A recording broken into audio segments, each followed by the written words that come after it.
महाराज की जय। सद्गुरु कबीर साहिब की जय। सद्गुरु राम जी साहिब की जय।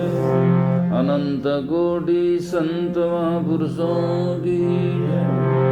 माता पिता गुरुदेव की जय। सनातन सत्य धर्म की जय।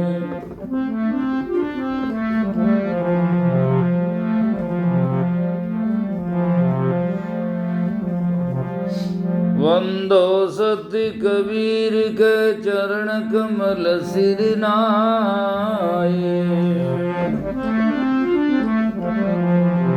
जासु ज्ञान दिन कर निकार। ब्रह्म तम देत न साये। बंदी छोर दयाल प्रभु। विघ्न विनाशक नाम। असरण शरण वंदो चरण। सब विधि मंगल धाम। मंगलमय मंगल करण मंगल रूप कबीर। ध्यान दरद नासत सकल। कर्म जनित बहु पीर। गरीब सतवादी सब संत है। आप ही आप की दाम। आजीज की अरदास है।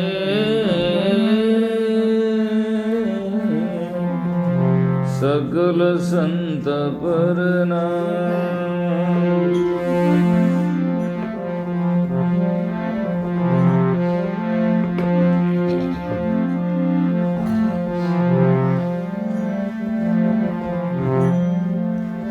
साधु मिले साहेब मिले अंतर रही नरेक। मनसा वाचा कर्मणा साधु साहेब एक।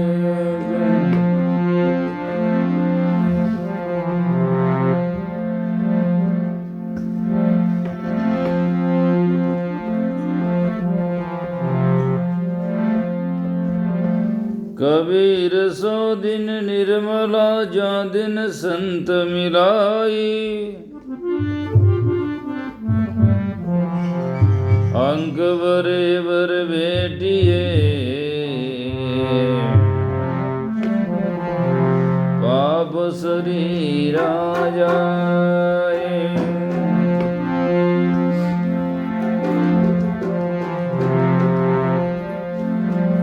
जीवन में आंधी चले तेज चले तूफान।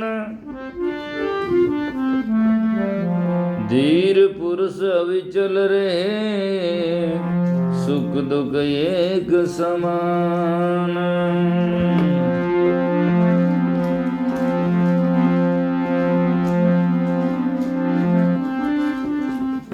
सुख दुख तो आते रहे ज्यों आवे दिन रैन। तू क्यों खोवे बावरा अपने मन की चैन।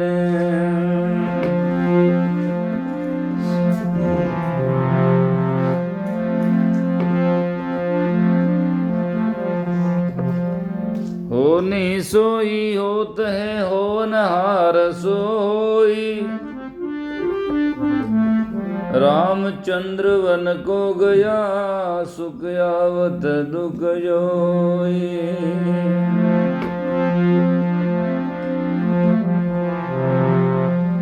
कारज धीरे होत है काये होत धीर। समय पाई वृक्षा परे के दिग सिंचो नीर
पक्षी पुनि कीट पतंगा, पशु पक्षी पुनि कीट पतंगा, सबकी खबर करे, सबकी खबर करे। धीरज क्यों नी धरे मनवा, धीरज क्यों नी धरे, धीरज क्यों नी धरे।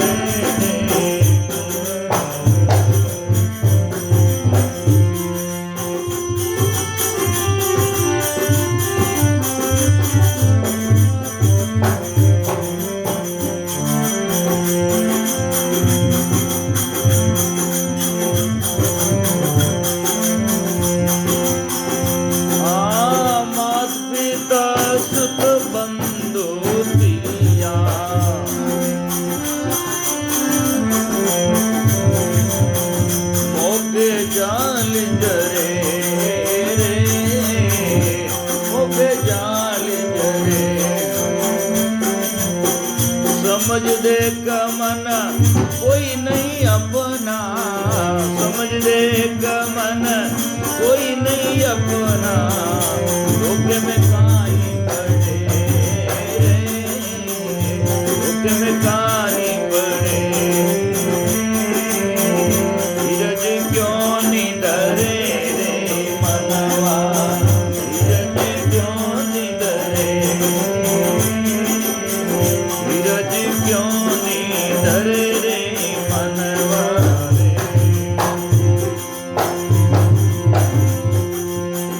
धीरज क्यों नहीं धरे रे मनवा, धीरज क्यों नहीं धरे रे मनवा, धीरज क्यों नहीं धरे, धीरज क्यों नहीं धरे। अशुभ अशुभ है कर्म बुरा भला, रतियन घट से बड़े, रतियन घट से बड़े, धीरज क्यों नहीं धरे रे मनवा।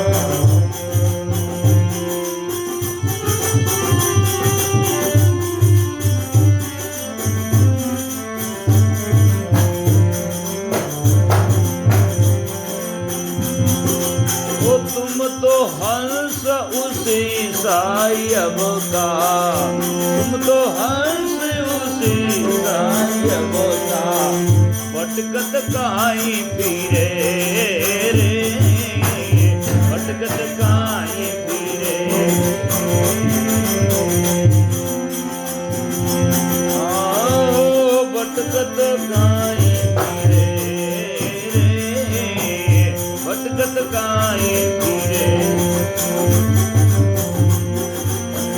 सतगुरु छोड़े और ने ध्यावे, सतगुरु छोड़े और ने ध्यावे, कारज नाई करे रे, कारज एक नहीं करे रे।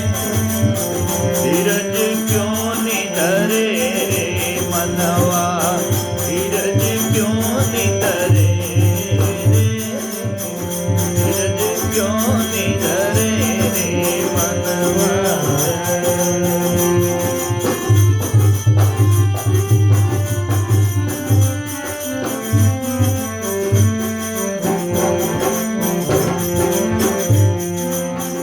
सतगुरु शरण गहो मेरे मनवा, सतगुरु शरण गहो मेरे मनवा, आ कोटिन व्याधि डरे रे, कोटिन व्याधि डरे।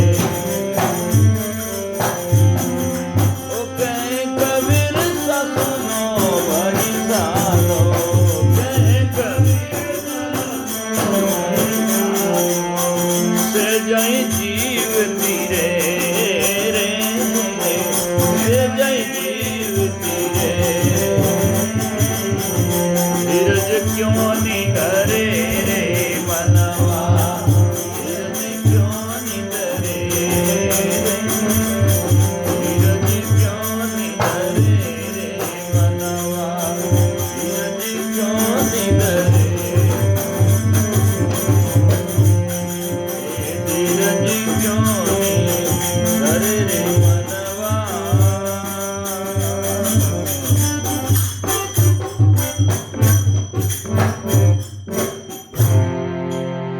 बोलो सतगुरु जी महाराज की जय, सतगुरु कबीर साहिब की जय, सतगुरु लोहाराम जी साहिब की जय, अनंत कोटि संत महात्माओं की जय। श्रद्धेय अभय साहेब जी, श्रद्धेय साध्वी सेवा भाई जी, श्रद्धेय पूर्ण साहेब जी, श्रद्धेय सुरेश साहेब, कमलदास जी, प्रेम भाई जी, सभी हमारे सत्संग प्रेमी सजनों, गीता भाई जी। अभी बहुत सुंदर भजन और प्रवचन आपने सुने। सार यही है कि हमें अभ्यास करते रहना चाहिए। और अभ्यास करते करते जो घटना घटित हो या जो हमें लाभ मिले या हानि भी मिले उसी में संतुष्ट रहना चाहिए, क्योंकि प्रारब्ध के कर्म को भोगत है सब कोई।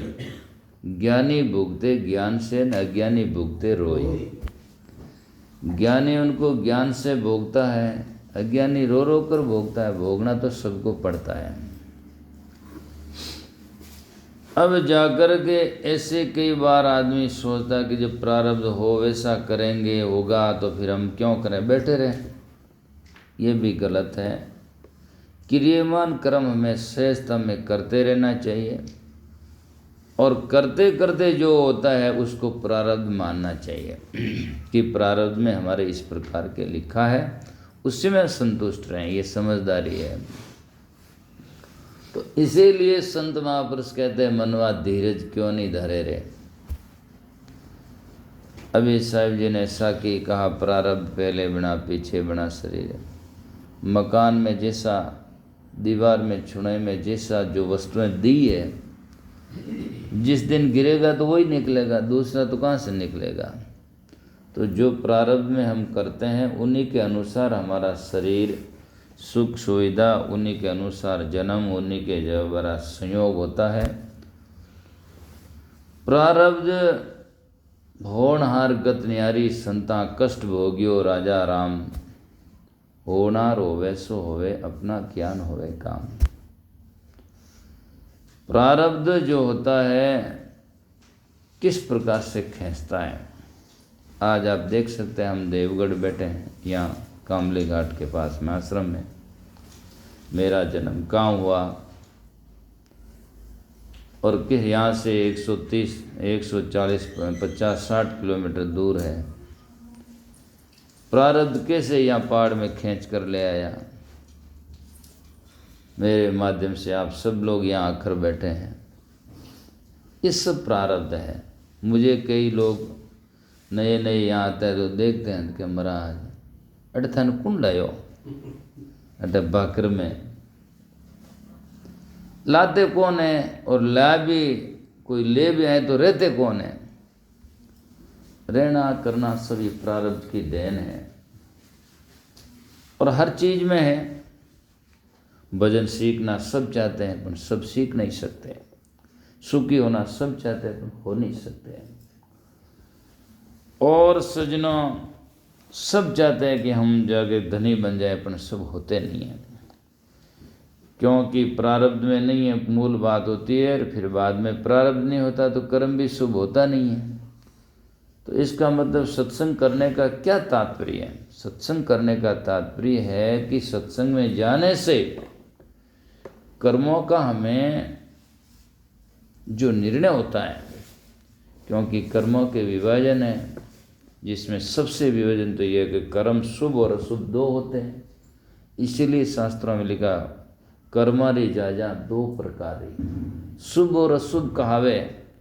अशुभ कर्म ने दूर हटाओ और शुद्ध बुद्धि घट में लावे। एक गुरु बिना कौन प्रेम जप पावे।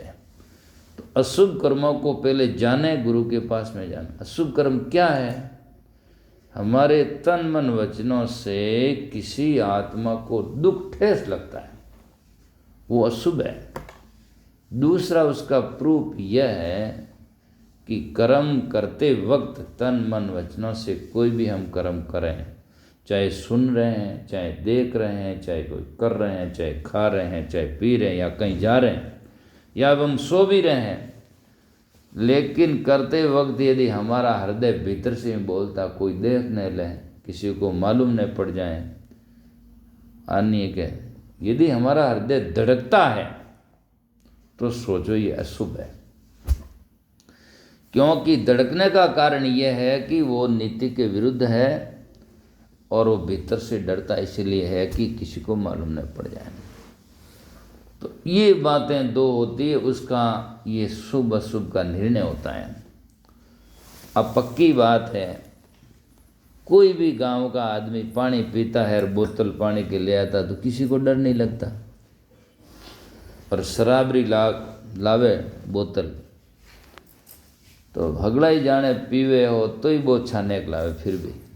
वो ये दाल हाँ देख लेगा। हाँ, जबकि गांव वाले सब जानते उनको ये तो शराबी है, तो अभी वो सोचता अपनी मालूम नहीं पड़े, है ना। तो ये एक समझाने का तरीका है। ऐसे ही जो है सत्संग में कोई भी जाता है तो कोई भी कहता क्यों जाता है, तो ठीक है, फिर भी उसका दिल नहीं धड़कता है। गरा के तो गयो तो संगत में ही जो, इन तो कोई डाकूपना तो नहीं कियो। और हजारों के बीच में यदि कोई निर्णायक बात आ जाए ना, हजारों के बीच में बात आ भी जाए, तो एक जना जिसके स्वार्थ है वो कह सकता मेरे बिना पूछे चला गया, या क्यों चला गया, क्यों चली गई। लेकिन हजारों जब लोगों के बीच में बात आएगी तो सब लोगों के मुख से निकले गए, हुआ क्या, सत्संगी तो किए, कोई गलत तो क्या नहीं, क्या हुआ, कर दिया तो क्या है। तुम्हें भी कोई हाँ चोरी कर ले, व्यभिचार कर ले, तो को लोग दंडित कर सकते हैं, लेकिन आखिरकार सत्य निकलेगा कि सत्संग क्या तो सही है, कोई बुरा नहीं है। तो सत्य जो होता है वो सत्य होता है, उसमें दिल धड़कता नहीं है।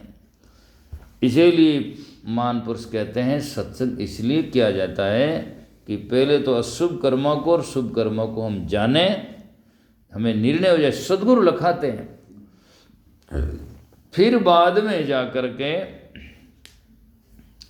जो पूर्व जन्म में किए हुए प्रारब्ध संस्कार उनके अनुसार हमें सुख दुख मिल रहा है, या हम जिस विषय से या जिस रास्ते से या जिस घर में या जिस परिस्थिति में जो हम गुजर रहे हैं उसको हम स्वीकार करना सीखें। सद्गुरु के पास में जाएंगे, ज्ञान होगा तो हमें निर्णय होगा कि हमारे कर्मों का प्रतिफल है।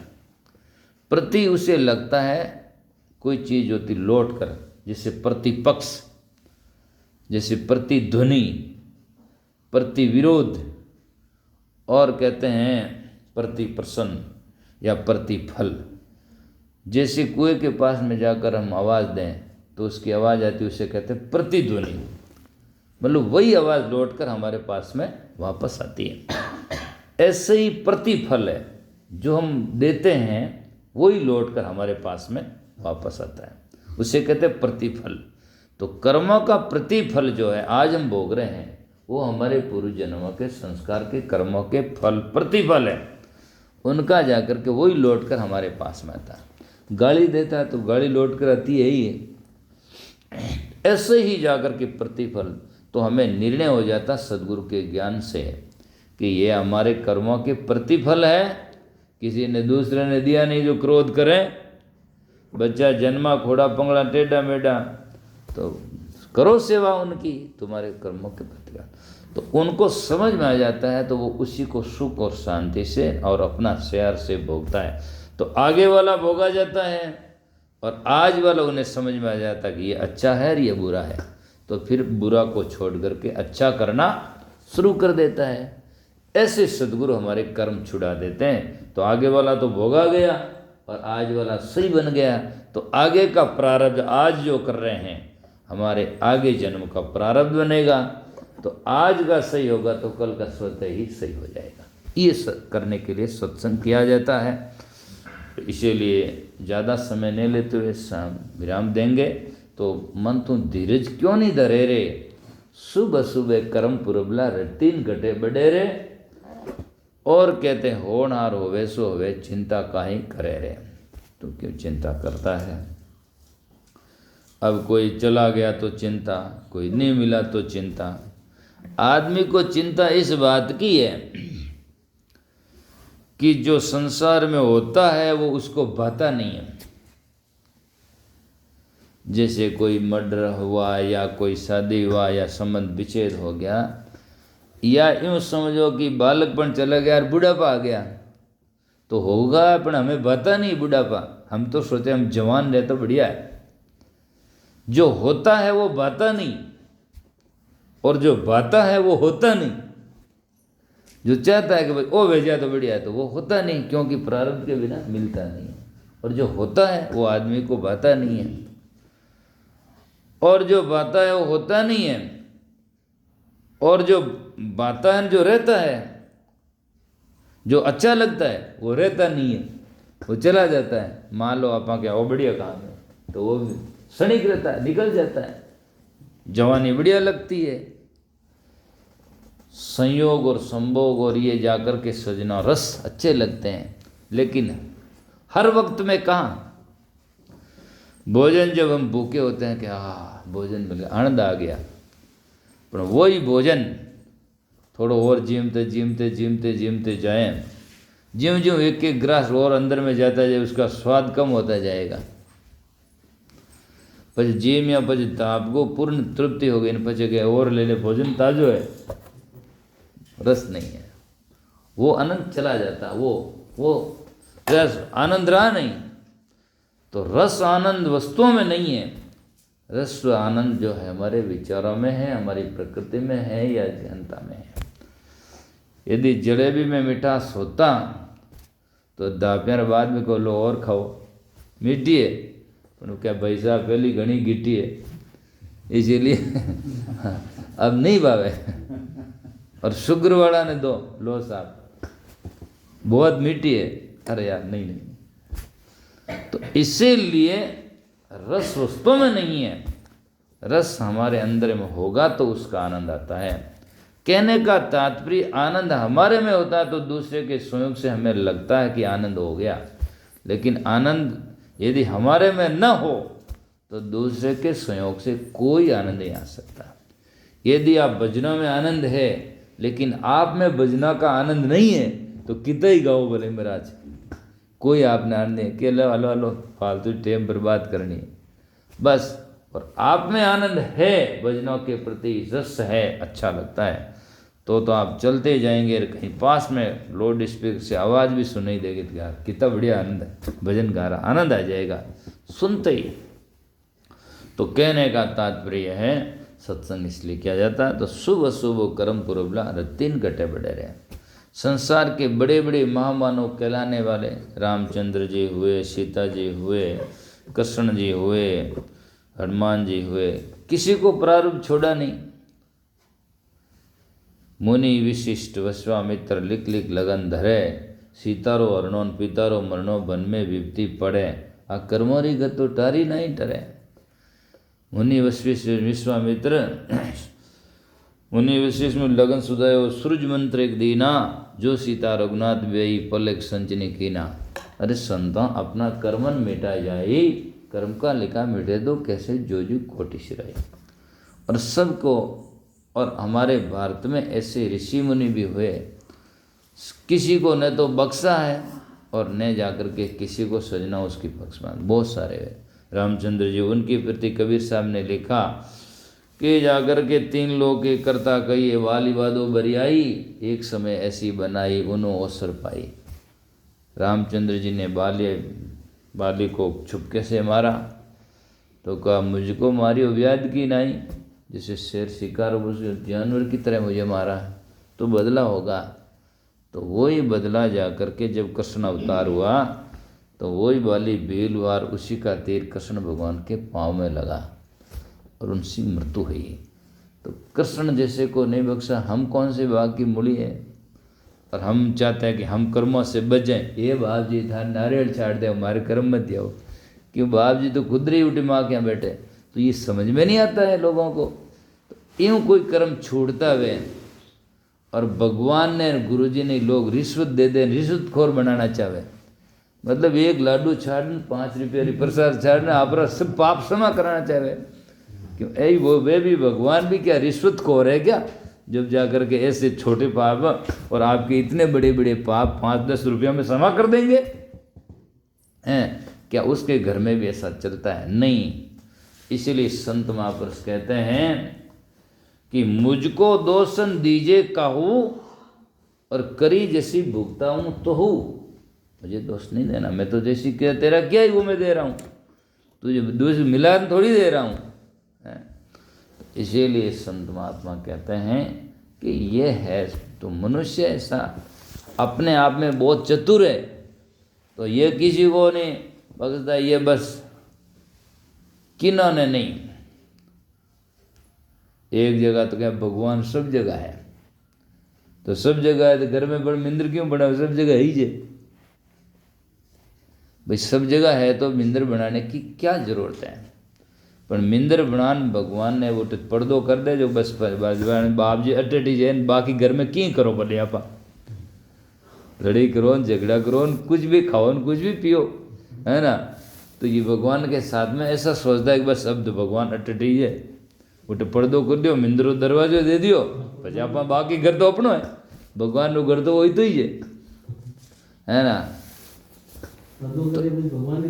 हाँ बस बात ये है यूँ तो कहवे तो है वो तो सब देखे पर सब देखे तो ही पर्दो करे यार ये नहीं बात यूँ है।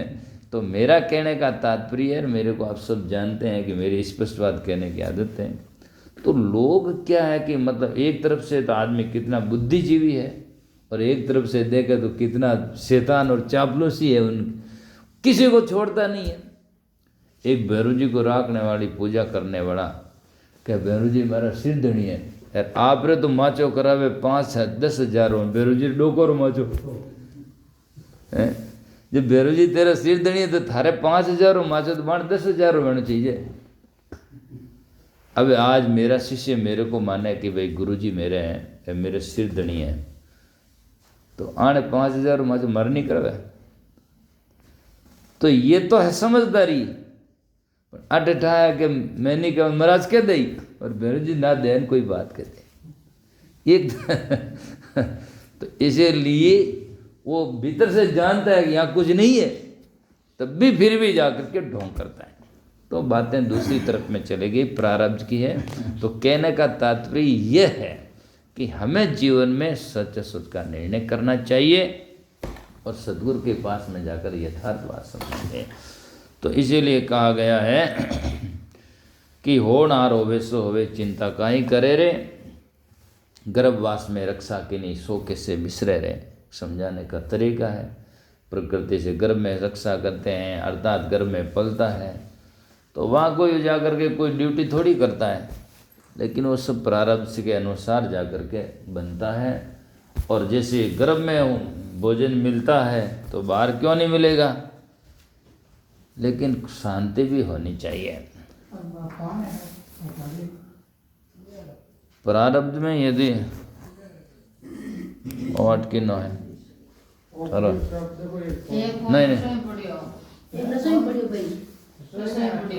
तो कहने का तात्पर्य है कि ये जा करके एक सोचो आज अभी गाड़ी में गाड़ी की चर्चा हुई गाड़ी पंचर हो गई और भोजन प्रारब्ध में था तो एकदम पिंचर का नाम लेते ही मुझे याद आ गया सर में कि टिफिन भरो फटाफट है नहीं। और तो मान लो जंगल में वहाँ जा कर के जहाँ भोजन की व्यवस्था बन गई और यदि प्रारब्ध में नहीं होता तो मुझे याद नहीं आते जो फोन भूले जो वही भूल जाते है कि नहीं। दो ही बात दोनों मेरे पास फ़ोन मेरे हाथ में था लेकिन वो तो भूल गया लेकिन उनकी बात इनके श्रवण की याद रहेगी कि श्रवण के भोजन की व्यवस्था करनी है तो मैंने जल्दी से जल्दी का टिफिन भरो। तो ये प्रारब्ध इससे कहते हैं जहाँ मिलता है तो संत महात्मा कहते हैं भूखा भूखा क्या करें कहीं सुनावे लोग भांडागढ़ जिन मुख दिया सोई पूर्ण योग। जब शरीर प्रारब्ध से बना है ऐसा बना है तो प्रारब्ध में लिखा होगा भोजन भी मिलेगा। इसीलिए हमें स्थिर रहना चाहिए और हमें कर्म करने चाहिए। मात पिता तिरिया सुत बंधु मोह के झाल जड़ेरे ये तो सब मोही है और जा कर के अपना जा कर के आसक्ति और स्वार्थ के पीछे घूमते हैं। समझ देख मन कोई नहीं अपना धोखे में कहीं पड़े रहे। अब तो इनको मेरा मेरा करता है और लास्ट में क्या कई जना बस दुख पावे जिनके मरा थे नहीं लेके कोई की नहीं को नहीं પછી કઈ બો યથાર્थ में लास्ट में सब अस्थि पिंजर पड़े तकलीफ आवे कोई साथ नहीं दे। बाद में आई मनुष्य की भूल यही है कि दुनिया कोई साथ नहीं। उन टाइम में भगवान गुरु जी याद है ये भगवान अब तू है तो पहले ही बात कर ले या पहले ही उनको समझ ले तो बस इतना ही है ज्ञान। तो सब जानते हैं सूफी पैसे साथ में नहीं जाएगा वो नहीं जाएगा तो ही पीछे उठे दौड़े उठे 24 घंटा सिर फोड़े लास्ट में जबरदस्ती छोड़े बस પછી કહે कि हाँ तो कोई नहीं आ गया। और शरीर छोटे जन लोग रुपया केनु हाथ उछाड़े बे फेंके के ले छाती में ले जाए तारा पर वो आँख ही नहीं खोले तो उधर रख, है ना, कि साथ में जाता ही नहीं है। तो इसीलिए का धोखे में काहे पड़े रे, तुम तो हंस उसी साहेब का भटकत काहे फिरे रे, सदगुरु छोड़ और ने द्यावे कार्य एक नहीं सरे रे। सदगुरु छोड़ करके किसी की उपासना करो, मैं किसी का प्रतिशोध तो नहीं करता, प्रतिविरोध भी नहीं करता, लेकिन झूठ को मैं जाकर के अपना क्या साच भी नहीं कर सकता, क्योंकि आज आप एक सब समझ सकते हैं, इतना बहुत है। आज गाड़ी खराब हुई, मान लो जो मैं चेतन आदमी था, फोन लगाया, जस्ट गाड़ी लेकर आ गया। अब इन जगह बाबू जी ने, गोगू जी ने, पितरों जी ने फोन लगावता कर, पूरे दोनों जी बिजी बैठो है कि नहीं। मान लो किसी बाप जी को मानने वाला होगा तो वो किसी ने फोन लगावे ही को नहीं, अरे लगावे तो तुम्हारा नंबर ही को नहीं, उठावे ही को नहीं तो मतलब ये, जबकि वो कहते हैं कि लोग कहते हैं कि अरे बे बाप जी तो बड़ा है, पर बड़ा का परिणाम तो देखो आप। आज से कई वर्ष पूर्व सजना जब यहाँ आश्रम बनकर साल भर हुआ ही होगा, तो अटे वनेश सिंह जी री बेटी गीतान व प्यारी भाई गाड़ी में छड़ अटो रात्रियान सुबह क्यों साहेब जावा निकले, वहाँ गाड़ी सुबह वाली निकली 7 वाली ने, પછી क्यों मैं क्यों वापस चला आ जाओ भोजन क्या नहीं, अब साहेब नहीं जाओ भाजा। आगे 9 बजे गाड़ी आई और गाड़ी में बैठा आपन लास्ट जड़ा छड़ी नहीं, इनमें तो गाड़ी सीधी आगे, हाँ खड़ा में बस आ जाड़ी, इतनी बात हुई। उन्होंने बात नीचे हाथ, उन्होंने प्यारी बेरी हाथ टूट को, गीता री हाथ टूट को, और फोन देखो संयोग हुए होते। तो आज तो फिर भी टावर पकड़ा, उन टाइम बिल्कुल ही नहीं है, फिर भी वहाँ उन फोन तो टावर नहीं पकड़ता, दूसरा फोन खोसन मैंने फोन लगायो, तो फोन लगाता ही तो जी वाह ओए ओए मैं क्यों कही है कि गाड़ी गिरी गई काली घाटी में, इतनी बात हुई। बाकी फाजो फोन कट को, मैं मोटरसाइकिल लेन भागो तो बड़े जान निकालिया। काफ़ी लोग तो बस वीडियो शूटिंग करे, हाँ हाँ, मैं जान नीचे गया यार ले बार निकालने की कोशिश किया, जड़े पुलिस वाला भी आया निकालिया। राजसमंद तक साथ में गया, देवगढ़ हॉस्पिटल गया, राजसकतम में हाथे गयो जान, मारा कपड़ा भी खून में उठे आया। लोग नेता इनके महाराज थी गाड़ी में आ गए, नहीं कि मैं तो गाड़ी में नहीं हूँ, अपने गाड़ी में हाजी निकालने वास्ते आयो। तो बात आ मैं इन वास्ते किवी कि पचे कहीं वियोग थोड़ा दिन बाद में लोग बने क्यों कि गाड़ी इन वास्ते तो महाराज रे गया जो गाड़ी पड़ गई। जन मैं क्यों वाने कहणो मैं तो 2 जना लार 35 जरा बे किया महाराज रे गया हैं, तो कहाँ जा कर के और वाने कहणो के बे थाली छाड़ने 35 जना कोई दूसरा 30 जना जाता खटे महाराज रे बई गिरगा। तो मैं क्यों वाणे थाली छाड़ने वाला बाप जी थाली ने फाड़ी सब गया प्राण, तने एम तो कहणो कि मारा बाप जी ने फोन किया तो आया था, निकलने थे राजसमंद तक आते था लिया। तो समझने का विषय यह है कि संत परोपकार होते हैं, तीर होते हैं, तो ये साधना वास्तव में सत्य की बात है और सुमरन करना चाहिए। संत जो होते हैं परोपकारी होते हैं, चेतन देव है, वो सब जानता है और वो उपकार करता है। बाकी जड़ जड़ है, उनके आगे सिर काट कर भी रख दो तो ऐसा कोई नहीं उदाहरण है कि जिसका जा कर के कर दिया है। तो सब लोकोक्ति बातें करते हैं और लोगों के समझाने का तरीका है एक घेरने का। तो सदगुरु कबीर साहब लास्ट में विराम देते हैं। सदगुरु कबीर साहब कहते हैं साहेब सदगुरु शरण गहो मेरे मनवा, सदगुरु की शरण गहो तो कोटिन व्याध टरे, करोड़ा व्याधा खत्म हो जाएगा। मतलब सदगुरु की जितनी बन पड़ेगा वो आकर्ष दूर करेंगे और कुछ बातें उनके पास में जाकर समझने से हमारा अपने आप ही दुख दूर हो जाएगा।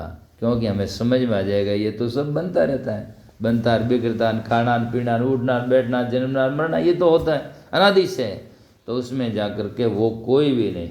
एक पलटो साहब की ऐसा कि मरने वाला मर गया और रोवे जगह ही मर जाए, समझावे सो भी मरे, पलटू क्या पछता है, अठरेवने वाला कौन है।